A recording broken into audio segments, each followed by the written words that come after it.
Aljazeera, go on.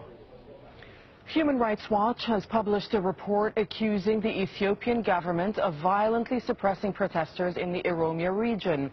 The Oromo have been demonstrating for almost 4 months against proposed land reform. The government rejects the findings of the report. Well, protests began in November over plans to expand the boundaries of the capital Addis Ababa into the Oromia region. The Oromo were afraid their land would be taken, and authorities scrapped the urban development plan in January.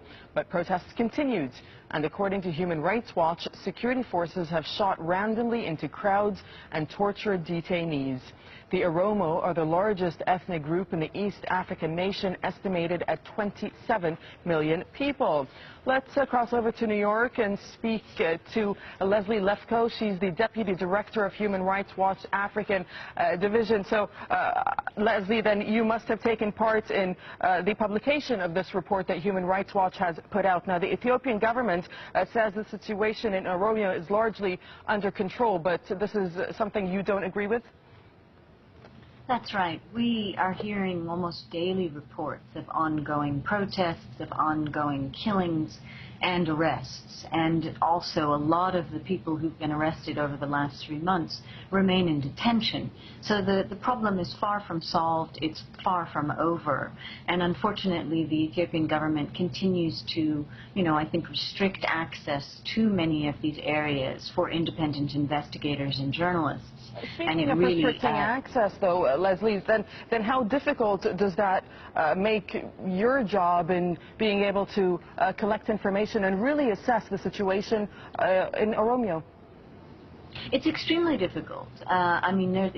Doing this kind of research is a huge challenge. There have been people who have fled the area and successfully managed to get out of the region, and we've spoken to many, many of those people, victims themselves as well as eyewitnesses of these events.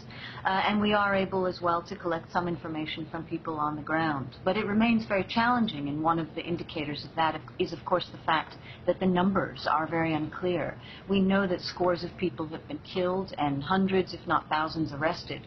But those numbers still remain, obviously there are huge margins. Leslie, the Ethiopian government did drop the plans for this proposed land reform in January. So why do you think that did not calm the situation in Oromia? I think there are two reasons. I think the initial factors that triggered the protests, this plan, expansion of the capital, has been overtaken by the events. So people are very angry and frustrated about the killings and the arrests and the abuses that have been taking place over the last 3 months. And secondly, I think that there's a very serious level of distrust and lack of confidence in the government.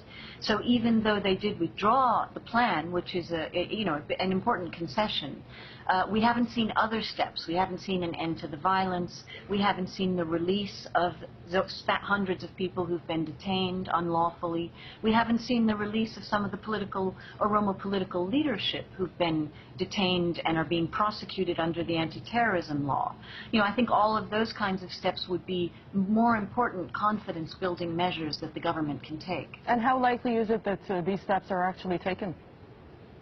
Well, I really hope that the Ethiopian government reconsiders its approach, because clearly, the strategy of brutal and violent suppression is not working.